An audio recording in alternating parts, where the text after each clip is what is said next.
हम लोग स्टार्ट कर सकते हैं second part of the session. इसमें सेकंड डाउट जो आया है वो आया रेजोनेंस टॉपिक पे। तो रेजोनेंस को समझने के लिए बाकी डिस्क्रिप्शंस तो हम लोग बाद में करेंगे, पहले कुछ डेमोन्स्ट्रेशंस देख लेते हैं कि कुछ पर्टिकुलर वीडियोस के थ्रू हम लोग को एक डेमोन्स्ट्रेशन देख लेते हैं, फील कर लेते हैं कि रेजोनेंस क्या होता है। और फील होने के बाद ही उसको समझ पाएंगे कि एग्जैक्टली वो होता क्या है। आइडियली क्या होना चाहिए कि लैब में ये सारा कुछ करके दिखाया जाना चाहिए। एक बार करके देख लोगे, समझ लोगे, उसके बाद ही फिर ये चीज़ें समझ पाओगे। इसका एक्चुअली फिर लैंग्वेज तो बाद में दे सकते हैं हम लोग, जब तक उसको देखेंगे नहीं, फील नहीं करेंगे, तब तक कोई मीनिंग नहीं होगा उसको। तो आओ जरा उसके यूट्यूब पे कुछ वीडियोस के थ्रू उसको देखते हैं।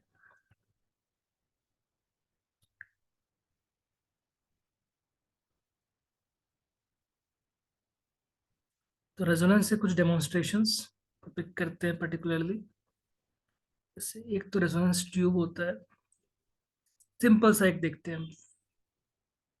Tuning fork, using a tuning fork. The demonstration we're talking about today is resonance. What happens when an object is forced to vibrate at its natural frequency?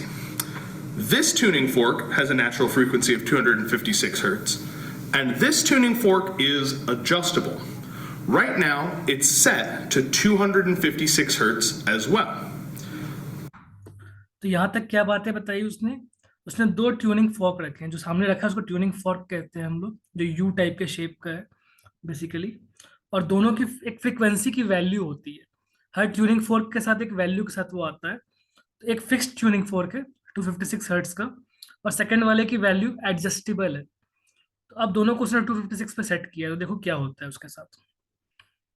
दो ट्यूनिंग फोर्क हैं, दोनों को 256 hertz पे set कर रखा है। अब देखते हैं क्या होता है। When I hit this tuning fork and point the boxes at each other, the sound waves from this tuning fork will cause this box to vibrate. When that box vibrates, it makes the tuning fork vibrate. So when I do this, I'm going to hit this tuning fork, but you can still hear it vibrating. A lot of times people think it's the original tuning fork still making noise, but it's the other one. What's happening is the sound. ये समझ आया क्या हुआ था? क्या हुआ इसके अंदर, ये क्लियर हुआ? एक ट्यूनिंग फोर्क था, उसको हिट किया गया। हिट करने पे वो वाइब्रेट कर कुछ आवाज कर रहा था वो, ठीक है। बट थोड़ी देर के बाद उसको जब हाथ से रोकोगे तो रुक जाएगा वो। उसको रोकने के बाद भी आवाज आ रही थी। तो बहुत लोगों को फील होता है कि अभी भी हिल रहा है क्या, बट वो नहीं हिल रहा था। एक्चुअली दूसरे बार ट्यूनिंग फॉर्क वाइब्रेट करना स्टार्ट हो गया था, जिसको हिट भी नहीं किया। उसको हैमर से हिट भी नहीं किया, तब भी वो वाइब्रेट कर रहा था। बात समझ में आई? इस प्रोसेस को हम लोग कहते हैं रेजोनेंस।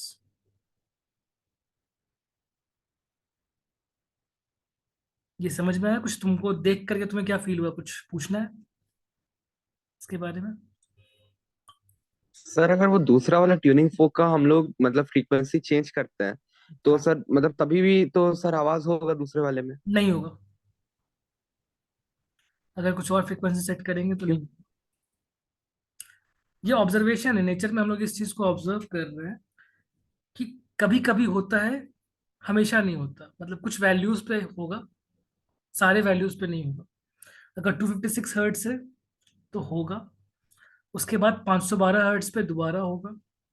कुछ पर्टिकुलर वैल्यूज पे होता है, जो पूरा ओरिजिनल वाले के मल्टीपल्स में होगा तब होगा, अदरवाइज नहीं होगा।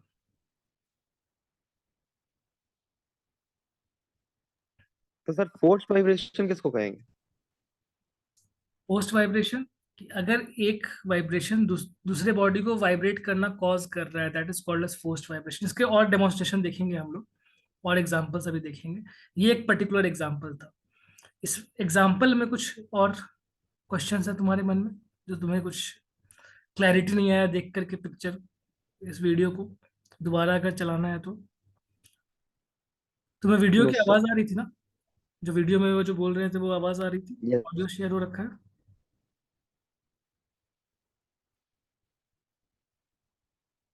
ठीक है। चलो एक दो और वीडियोस देखते हैं हम लोग। डेमोन्स्ट्रेशंस रेजोनेंस के ऊपर एक दो और देखते हैं। एक वायर वाला भी बड़ा अच्छा सा होता है, अगर वो मिल जाता है तो, बॉल्स हैंग करके। हाँ, ये वाला वीडियो, ये भी तुम्हारे सिलेबस का पार्ट है। Progress is to keep adapting as resonance with pendulums का एक डेमोन्स्ट्रेशन कर रहे हैं। अब यहाँ पे कितने बॉल्स दिख रहे हैं हमें टोटल, काउंट करके बताओ। 5. टोटल 5 बॉल्स हैं। तो अगर सबको एक अल्फाबेटिकल नाम दे दें, ABCDE, left to right, left वाले को A, फिर BCDE, ऐसा नाम अपने मन में एक दे के रखो, ठीक है। इसमें से लॉन्गेस्ट कौन सा है, स्ट्रिंग, लॉन्गेस्ट स्ट्रिंग कौन सा है इसमें से? लास्ट वाले. लास्ट वाला E हो जाएगा, ABCDE के हिसाब से। लास्ट वाला जो E है वो लॉन्गेस्ट है। कोई दो है जो सेम लेंथ के दिखाई दे रहे हैं, अगर सेम लेंथ बोला जाए तो? C और D. C and D. C and D almost similar length के दिख रहे हैं। अब देखो क्या होगा, अब ये जो करेंगे एक्सपेरिमेंट, तो क्या होगा, कौन से वाले को वाइब्रेट कर रहे हैं बाहर से? D. डी वाले को वाइब्रेट करना स्टार्ट कर रहे हैं। अभी ये समझो कि अभी हमारा एक्सपेरिमेंट स्टार्ट हो रहा है, हम लोग स्टॉप वॉच को ऑन करेंगे अभी, और हमारा एक्सपेरिमेंट अभी स्टार्ट हो रहा है। हो गया स्टार्ट, तो वो वाइब्रेट करने लगा। अब धीरे धीरे क्या हो रहा है स्टार्ट,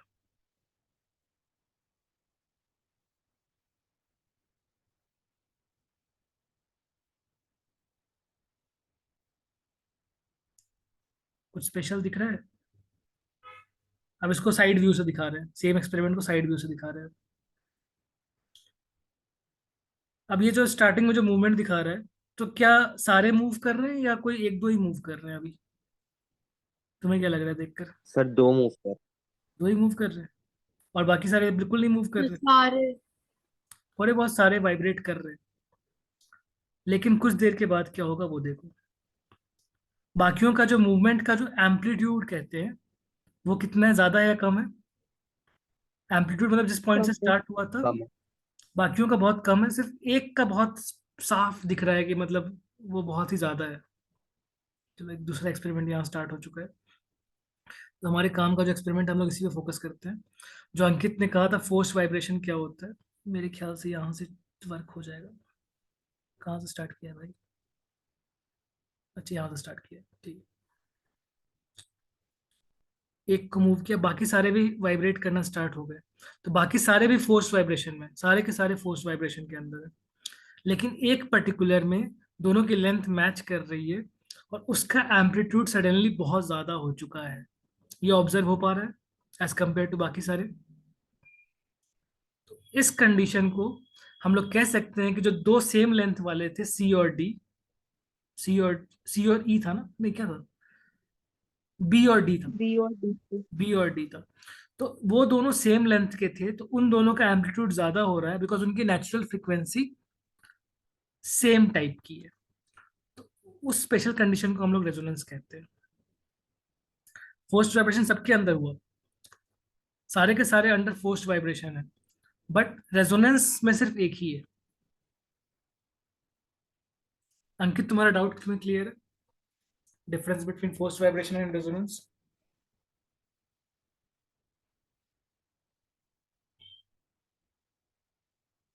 बोलो अंकित।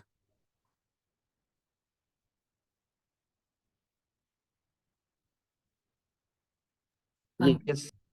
हाँ। तो तुमको फोर्स वाइब्रेशन समझ में आया कि सारे फोर्स वाइब्रेशन के अंदर थोड़े बहुत सब वाइब्रेट कर रहे हैं, बट एक स्पेशल केस है जहां एम्पलीट्यूड बहुत ज्यादा हो जाता है, जिनकी फ्रीक्वेंसी मैच करती है, तो उसको रेजोनेंस कहते हैं। अब वो एक और एक्सपेरिमेंट ट्राई करेगा कि जो लंबे वाला था, सबसे लंबा जो था ई वाला, उसको वाइब्रेट कराएंगे तो क्या होगा, या पर्टिकुलरली कुछ और करवाएगा, शायद किसी और को करने का ट्राई कर रहे हैं। तो किसी एक को मे बी फर्स्ट वाले को वाइब्रेट कराया हो, तो उसके कोई दिख रहा है तुमको, कोई बहुत ज्यादा एम्पलीट्यूड से वाइब्रेट कर रहा हो? थोड़े थोड़े तो सारे ही कर रहे हैं। बट इनकेस ए को वाइब्रेट किया तो सारे वाइब्रेट नहीं हुए उतने हाई एम्पलीट्यूड के साथ। ये एक्सपेरिमेंट भी क्लियर हो गया रेजोनेंस का using simple pendulum. Sir question भेजा हूं सर, वो वाला मेरे को समझ नहीं आ क्वेश्चन भेजा तुमने?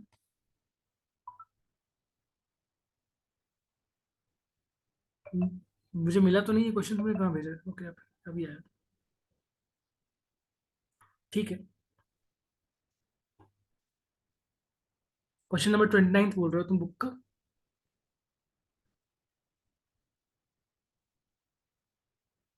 Yes sir.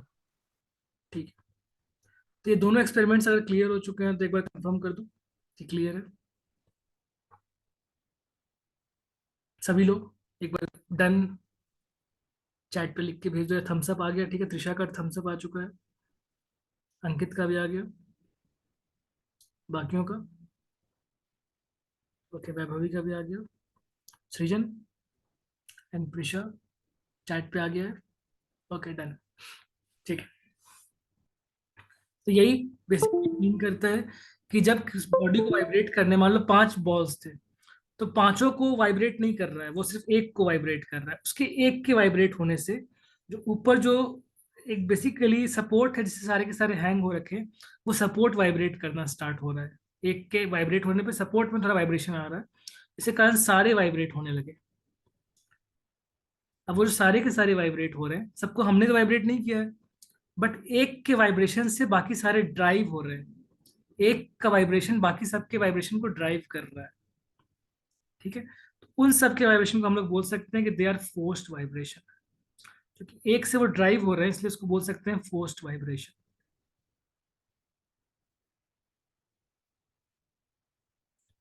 पहले वाला जब वाइब्रेट कर रहा है, स्टार्टिंग में तो हमने उसको थोड़ा सा पुल करके छोड़ दिया, बट अब वो जो वाइब्रेट कर रहा है वो नेचुरल वाइब्रेशन कर रहा है, अपने हिसाब से वाइब्रेट कर रहा है, और उसका नेचुरल वाइब्रेशन बाकी सबको फोर्स्ड वाइब्रेशन करवा रहा है। और फोर्स्ड वाइब्रेशन के अंदर में क्या हो रहा है बेसिकली, कि एक पर्टिकुलर स्पेशल केस है, एक स्पेशल केस आ रहा है हमारे पास। उस स्पेशल केस में क्या हो रहा है कि दो थे B and D, B and D दो स्पेशल थे। इन दोनों में खास बात क्या थी, सेम लेंथ थी इनके। जहां सेम लेंथ था that means same natural frequency थी इनकी, सेम नेचुरल फ्रीक्वेंसी। और जहां पे सेम नेचुरल फ्रीक्वेंसी मैच कर जाता है, वहां पे क्या होता है, सेम नेचुरल फ्रीक्वेंसी मैच कर जाने पे, ये कंडीशन था सेम नेचुरल रेजोनेंस। रेजोनेंस, मतलब क्या होता है, ऑब्जर्वेशन क्या है हमारे पास, लार्ज एम्पलीट्यूड। इनके लार्ज एम्पलीट्यूड हो जाते हैं, बहुत ज्यादा वाइब्रेट करते हैं। एम्पलीट्यूड का मतलब क्या होता है कि अगर ये स्टार्टिंग पोजीशन था, मीन पोजीशन था ये मान लो, तो एम्पलीट्यूड का मतलब क्या होता है, सबसे दूर कहाँ तक वो जा रहा है, उसका एक्सट्रीम पोजीशन कहाँ पे बन रहा है। मान लो यहाँ एक्सट्रीम पोजीशन बन रहा है इसका, कितना दूर वो जा पा रहा है, दैट इज एम्पलीट्यूड, ठीक है। फोर्स्ड वाइब्रेशन तो था ही, यहाँ पे लार्ज एम्पलीट्यूड ऑब्जर्व हो रहा है, इस कंडीशन को हम लोग बोलते हैं resonance. This condition is called as resonance. और इसका सिचुएशन कब क्रिएट होता है, जब जो दो बॉडीज वाइब्रेट कर रहे हैं, एक ड्राइविंग वाला फ्रीक्वेंसी और एक जो नेचुरल फ्रीक्वेंसी है, इनके बीच में एक रिलेशन होना चाहिए, तभी ऐसा होता है। और वो रिलेशन क्या है समझते हैं। एक तो कंडीशन ये है कि अगर सेम फ्रीक्वेंसी मैच हो गई तब दिखता है, एक एक दो कंडीशन और भी होते हैं। तो अंकित का जो डाउट है उसके ऊपर भी एक हम लोग देख लेते हैं वीडियो, और वीडियो को देखने के बाद अंकित का क्वेश्चन हम लोग देखेंगे। क्वेश्चन नंबर 29 अंकित ने बोला है बुक में, क्वेश्चन नंबर 29। एक्सरसाइज कितना है अंकित, एक्सरसाइज का नंबर क्या है? Question 29। 7B page number 165। Okay, page number तो एडिशन टू एडिशन थोड़ा चेंज हो सकता है। 155, 7B exercise question number 29। 165। 165, okay, 165, 7B question number 29। तो ये क्वेश्चन को देख करने से पहले बस एक वीडियो अगर तुम देख लो ना, तुमको शायद क्लियर हो जाए। तो बेसिकली क्या है कि तुम्हें एक फील होना चाहिए उस क्या एक्चुअली हो क्या रहा है उस चीज के अंदर। अगर वो फील नहीं है तो फिर तुम सॉल्व नहीं कर पाओगे। एक बार फील आ जाए फिर बहुत सिंपल, ऐसा कोई कैलकुलेटिव क्वेश्चंस नहीं होता है इस चैप्टर। तो एक मैंने रेजोनेंस ट्यूब वाला पहले से डेमोन्स्ट्रेशन स्टार्ट किया हुआ था, ढूंढ के रखा हुआ। 95% people just think like this way कि यार अगर मुझे इंग्लिश को स्पीक करना है कॉन्फिडेंटली तो this is meters. Here's an up-close view of what's going to be happening with the tube, and you can observe by raising and lowering this reservoir of water. I can adjust the level. ये resonance tube है। Hopefully you'll be able to see here that somewhere around 7 or 8 centimeters, the tuning fork vibrations will be the loudest.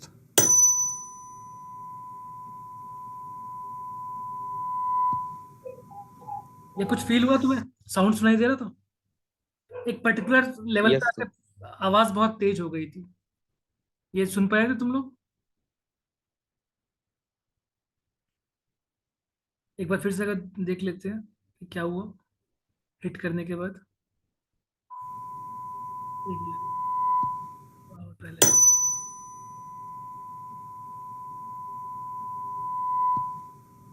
Cross किया फिर धीरे हो गया, So, लेकिन धीरे I होने के mentioned बाद before, एक the हाइट पे जाकर width दोबारा of बढ़ेगा। the pipe here adds a little bit of length to the effective length of the tube. That effect is largest for this one. So if you do a speed of sound measurement strictly with this, you're probably going to get the least accurate results with that. But knowing that the first quarter wave fit within about 7 or 8 centimeters, that tells me the next standing wave that'll fit will be about 3/4 of a wavelength. So at approximately triple that distance, so somewhere a little further down here on the pipe, actually you'll be able to hear the volume swell again once the length becomes appropriate for that. तो first length जब तुम्हें सुनाई दिया, वो sound की वो length क्या था उस टाइम पर? रेजोनेंस कॉलम का लेंथ कितना था जब पहली बार साउंड सुनाई दिया? 7 centimeters. 7 सेंटीमीटर। अगली बार जो सुनाई देगा वो क्लोज टू ट्रिपल के आसपास आएगा। देखते I'll start higher. I'll do this again. You'll be able to hear the sound get louder around here and then again further down.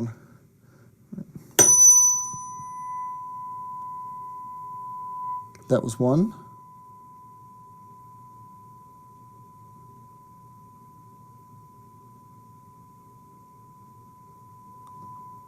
एक second, And that was the second one. Sound अचानक से बढ़ा।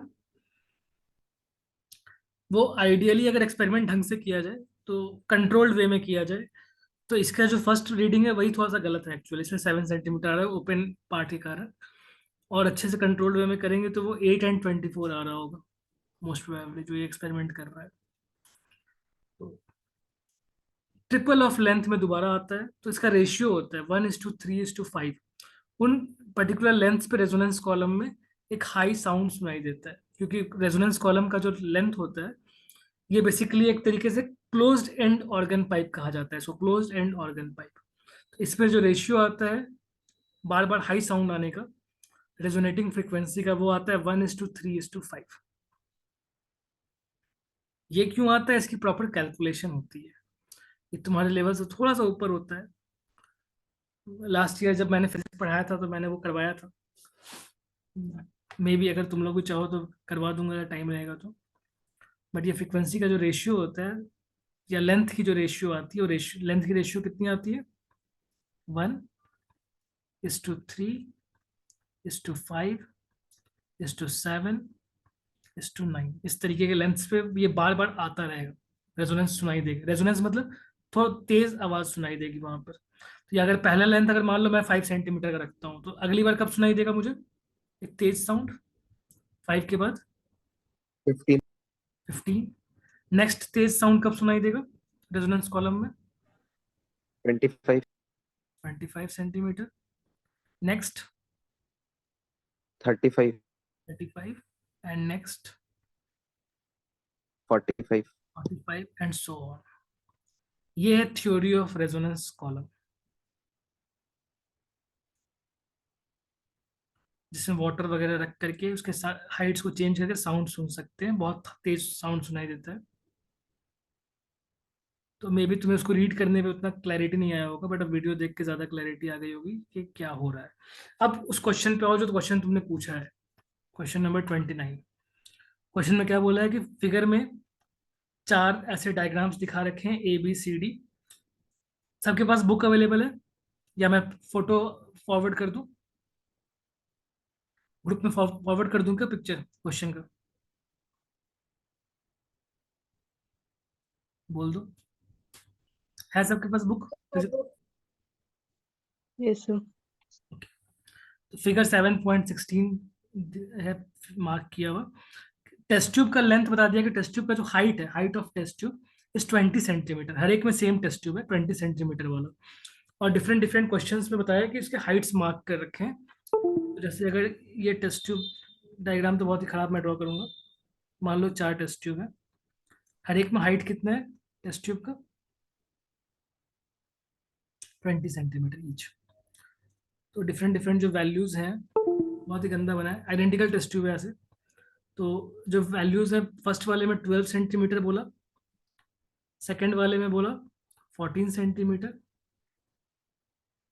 Third वाले में बोला 16 centimetre, और fourth वाले में बोला 18 सेंटीमीटर। बट ये है क्या, ये 18 सेंटीमीटर हाइट किसका है? ये वाटर का हाइट है, ये वाटर का हाइट है फ्रॉम बॉटम से जहां तक अवेलेबल है वो हाइट दिया हुआ है तुमको। तो ये वाटर का हाइट 12 सेंटीमीटर पहले वाले डायग्राम में है। ये बात क्लियर है अंकित? Yes sir. वाटर का हाइट पहले वाले में 12 सेंटीमीटर है। और हम लोग जो लेंथ बोल रहे हैं, लेंथ ऑफ रेजोनेंस कॉलम जो हम लोग बोलते हैं, वो एयर कॉलम का length होता है। हम लोग जो लेंथ की बात करते हैं वो एयर कॉलम का लेंथ होता है। तो पहले वाले पिक्चर में एयर कॉलम का लेंथ कितना होगा? अगर ये 12 सेंटीमीटर दिया हुआ है, एयर कॉलम का लेंथ कितना हो जाएगा? 8 centimeter. 8 centimetre is the length of air column. Second वाले पिक्चर में कितना हो जाएगा एयर कॉलम का लेंथ? 6 centimeter. 6 सेंटीमीटर। वाटर दिया है 14, तो remaining will be air, so it will be 6 centimetre. Correct. उसके बाद सी वाले में कितना हो जाएगा? 4 centimeter. 16, 20 minus 16 that is 4 centimetre. 20 पूरा टेस्ट ट्यूब का था, वाटर का 16 दे रखा था, 20 माइनस 16 4 हो गया। लास्ट वाले में अब कोई और आंसर देगा इसका? अंकित तुम बताओ, डी वाले में कितना हो जाएगा? 2 cent water column, water 18 centimetre. Column is 18 centimetre, air column 2 centimetre. 2 centimetre. ठीक है। तो इनमें से कोई दो हैं जो रेजोनेंस कर रहे होंगे, तुमको देख के लगता है कोई दो ऐसे हैं जो रेजोनेंस कर रहे हो? सर 2 और मतलब कि सर ये वाला बी और डी। बी और डी में रेजोनेंस होगा। ठीक है, क्योंकि वॉट एयर कॉलम का जो लेंथ है वो 1:3:5 के रेशियो में होना चाहिए रेजोनेंस होने के लिए। तो वही क्वेश्चन में पूछा गया है तुमसे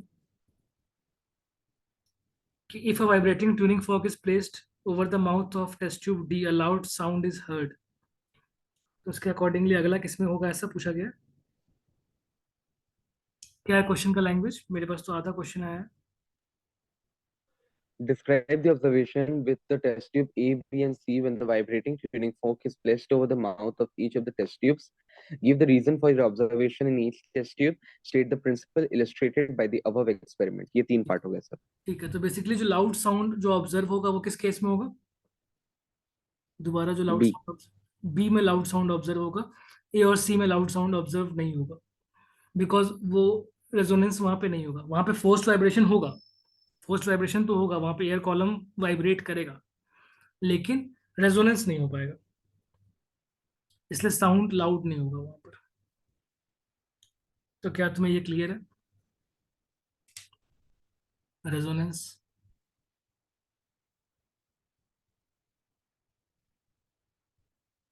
बोलो अंकित, रेजोनेंस क्लियर हो गया? यस। और किसी को कुछ डाउट है इसके अंदर जो हमने अभी डिस्कस किया,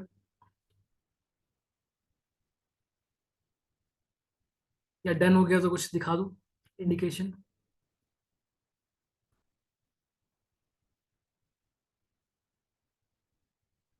अंकित ने दिखा दिया, प्रिशा ठीक है, सृजन का हो गया, वैभवी का हो गया, त्रिशा हो गया, ठीक है, प्रिशा ने भी चैट पे भेज दिया है, डन। ओके। और भी कुछ पूछना है तुम लोगों को? फर्स्ट क्लास में मैंने थोड़ा ट्राई किया कि फॉर्मल ही रहे, और थोड़ा तुम लोगों को मोटिवेशन मिले पूछने का। एक दो लोगों ने पूछा। अगर हम लोग पहला क्लास थोड़ा इनफॉर्मल कर देते तो मे भी कोई कुछ पूछता ही नहीं, फिर बातें बातें ही चलती रहती। तो इसलिए मैंने ट्राई किया कि थोड़ा पहले प्रॉब्लम्स वगैरह डिस्कस हो जाए, सॉल्व हो जाए, एंड बातें भी चलते रहे, बहुत सीरियस माहौल ना रहे। ये कोशिश करेंगे हम लोग आने वाले क्लासेस में।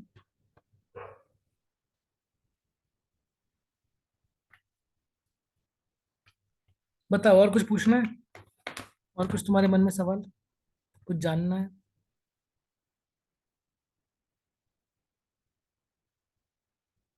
कुछ बताना है तो वो भी कर सकते हो।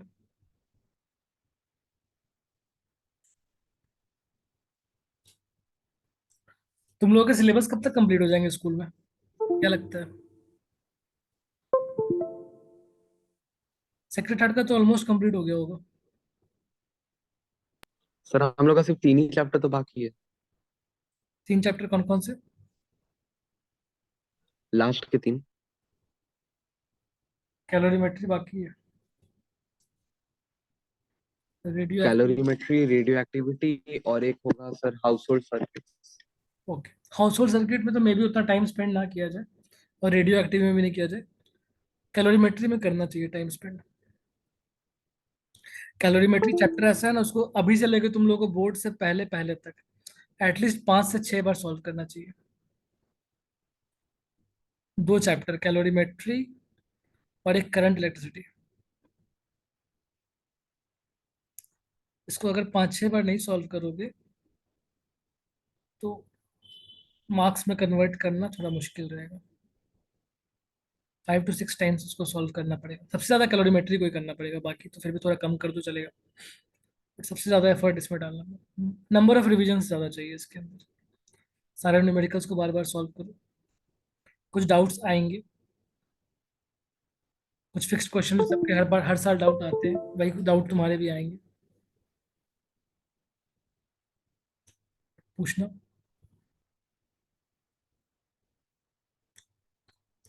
त्रिशा, तुम लोगों के स्कूल में हो गया चैप्टर्स कंप्लीट सारा, कुछ बाकी है अभी? So first three chapters force and work energy and power और machines बचा है और spectrum भी बचा है. ओके। उसमें से जो मुझे लगता है कि जहाँ तुम लोगों को न्यूमेरिकल वाइज चैलेंजिंग लगेगा वो कैलोरीमेट्री लग सकता है। एंड फर्स्ट चैप्टर फोर्स में थोड़ा स्टार्टिंग में प्रॉब्लम रहता है, एक बार वो क्लियर हो गया तो फिर प्रॉब्लम नहीं आती, बट थोड़ा प्रॉब्लम फोर्स में रहता है। जो clockwise moment anti clockwise moment थोड़ा सा एक बार अंडरस्टैंडिंग बन जाए तो फिर प्रॉब्लम नहीं आती, बट स्टार्टिंग में थोड़ा सा आता है। करंट इलेक्ट्रिसिटी छोटा टॉपिक ही है।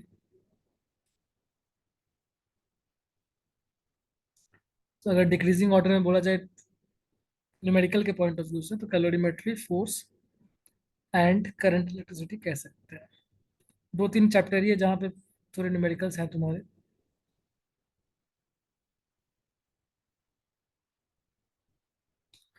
इसमें स्पेशली ऐसा क्वेश्चन जिसके अंदर इंटरनल रेजिस्टेंस इन्वॉल्व करता है स्पेशली,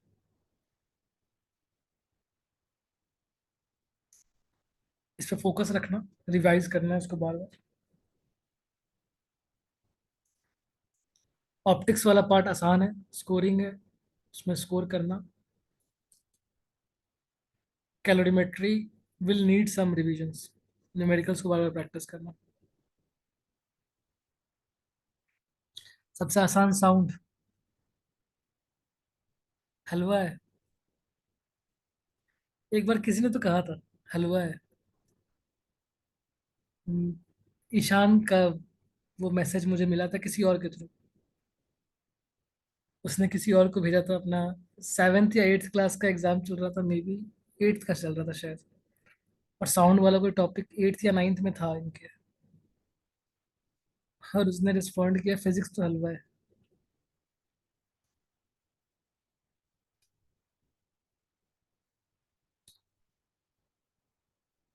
बहुत इंफॉर्मेशन दिया हुआ सर है। उसके लिए मेरे को बहुत बुरा लगा। जब साउंड चैप्टर का मैंने मतलब जब वो देखा ना सिलेबस का स्कोप, सिलेबस के स्कोप से काफी ज्यादा इंफॉर्मेशन तुम्हारे बुक में अवेलेबल है। कह सकते हो अच्छा है, लेकिन थोड़ा चैलेंजिंग हो सकता है। तुम सभी लोग आगे 10th के बाद साइंस कंटिन्यू करना चाहते हो या फिर ऑप्शन अभी खुले हैं, आर्ट्स एंड कॉमर्स? उस पॉइंट ऑफ व्यू से हम लोग डिस्कस किया करेंगे।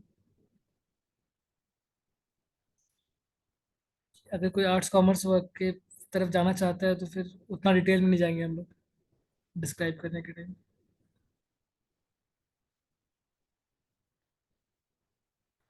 त्रिशा एंड वैभवी, क्या प्लान है तुम लोगों का आगे? पीसीएम पीसीबी या अभी not decided? Not decided. Okay, Trisha तुम्हारा? So most probably PCB. Most probably PCB. Yes, sir. अच्छा है।